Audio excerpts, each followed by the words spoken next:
Fala aí galera, tudo tranquilo? Eu tô aqui para dar aquela pregadinha. E hoje nós vamos continuar a nossa série do Sermão do Monte. Eu tô muito empolgado, porque a passagem que a gente vai estar cobrindo hoje é uma das coisas que mais marcou a minha vida no Sermão do Monte. Algo que eu tenho vivido, experimentado de uma maneira tão boa, tão gostosa, tão incrível. E eu não podia estar mais empolgado para compartilhar o que eu tenho para compartilhar hoje com você.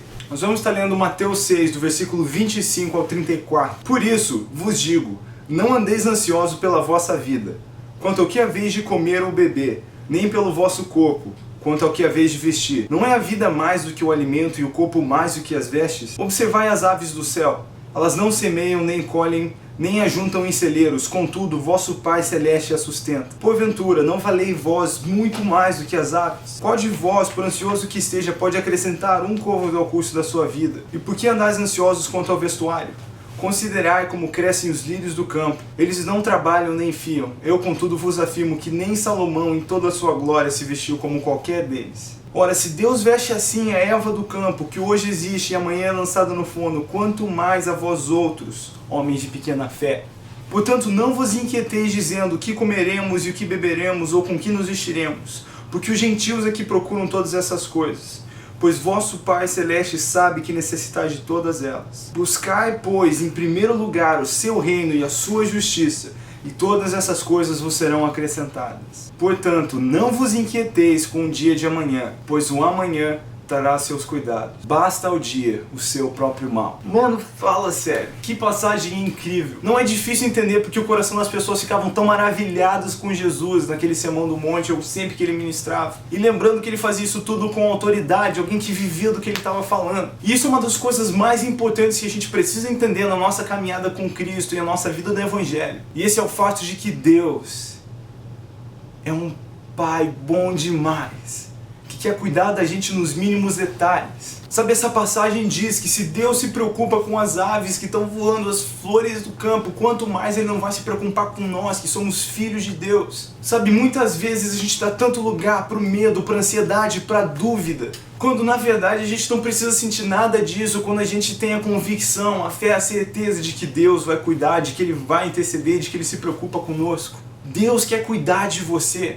Você está vendo aqui o que são as palavras de Jesus, o que é a palavra de Deus, o que Ele deixou na Bíblia para nós. Ele deixou o grande interesse dele é que você entenda isso. Que Deus conhece a sua necessidade. Ele sabe que você precisa comer, que você precisa beber, que você precisa se vestir, que você precisa disso e aquilo. Ele conhece todas as suas necessidades antes mesmo que você conheça que você precisa. Ele está dizendo, Ele sabe que você precisa dessas coisas e que Ele quer dar elas para você. Só que muitas vezes a gente dá lugar para ansiedade, mas a gente não precisa ficar ansioso ou sentir medo ou ter dúvida quando o nosso coração descansa em quem Deus é. Porque quando a gente entende quem Ele é e como Ele quer cuidar de nós, a gente não vai precisar se preocupar com essas coisas e a gente vai poder então buscar em primeiro lugar o reino de Deus e a sua justiça. Sabe, alguns anos atrás, no começo da minha adolescência, isso foi algo que eu tomei posse. Eu entreguei o meu futuro, o meu destino nas mãos de Deus. Eu falei, quer saber, eu quero viver a minha vida para cumprir os seus sonhos, o que você sonhou para mim. Eu quero abrir mão de tudo que eu pensei, de tudo que eu sonhei. Eu quero buscar os seus caminhos para mim. Eu quero buscar o seu reino em primeiro lugar, porque isso é o mais importante. Eu já compartilhei um pouco disso aqui antes, mas quando eu ainda estava no ensino médio, eu decidi que em vez de ir para a faculdade, que eu tinha passado de direito, que eu queria ir estudar numa escola missionária, que não tinha um diploma, que não era acreditada, começou a dar aquela dúvida sobre, cara, como é que eu vou pegar um emprego decente algum dia, talvez, se eu não tiver nenhuma formação e tal. Vocês que estão no ensino médio sabem qual é a pressão que está em cima de você sobre o que você tem que decidir que você vai estudar para sua profissão. Eu falei, quer saber, eu sei que isso não é o que Deus está me chamando. Cada um de nós vamos ter um chamado diferente. Pode ser que o que Deus está te chamando é exatamente para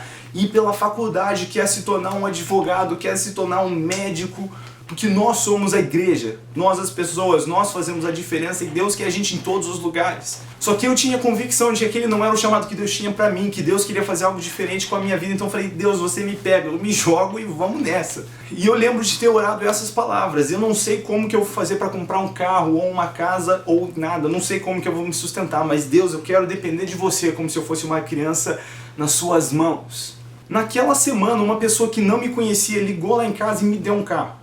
Eu tinha 17 anos, eu não podia dirigir, mas eu entendi qual era o recado que Deus estava me dando. E quando eu estava chorando, sobrecarregado com o que tinha acontecido, o fato de que Deus tinha me dado o carro, naquela semana que eu tinha feito aquela oração, eu Eu caí ali naquele lugar que eu estava orando e eu comecei a chorar tanto, e foi o dia que o Espírito Santo me falou. O Espírito Santo me disse: Israel, você me fez a sua única preocupação, e todas as outras preocupações que você podia ter agora são minhas.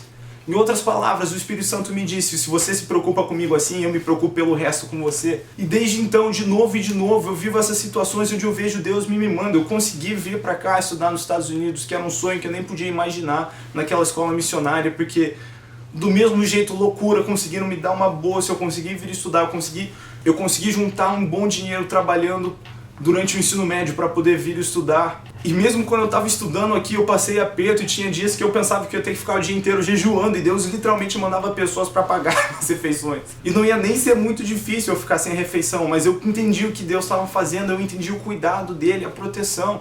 Cara, desde quando eu era criança, eu lembro que eu cheguei pro meu pai uma vez, eu tinha o meu Super Nintendo e eu falei: pai, eu queria um PlayStation 1, porque todos os meus amigos têm PlayStation 1 e eu tenho Super Nintendo ainda, eu tô ultrapassado e tal. Eu comecei a falar com ele, ele falou: você quer um PlayStation 1?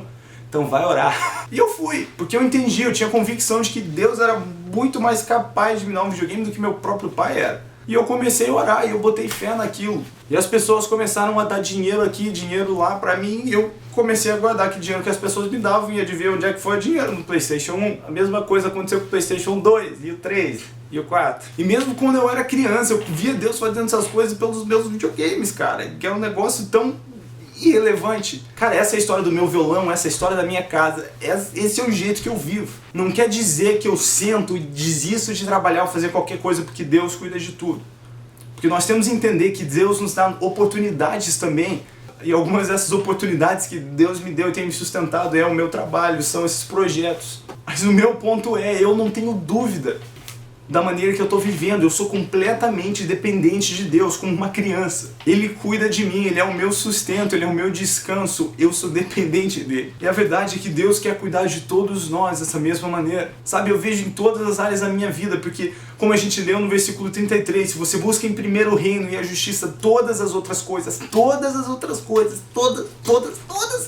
vão ser acrescentadas. Cara, eu sou casado com a mulher mais extraordinária que existe nesse mundo, a mais bonita, mais incrível, sensacional, e de jeito nenhum que eu conseguia conquistar uma mulher dessas no meu próprio braço. Durante a minha adolescência eu estava completamente despreocupado, eu achei que eu ia casar muito lá pra frente, eu estava mó desinteressado em conhecer alguém, eu queria buscar Deus e crescer nele. Adivinha quem que ele botou no meu caminho?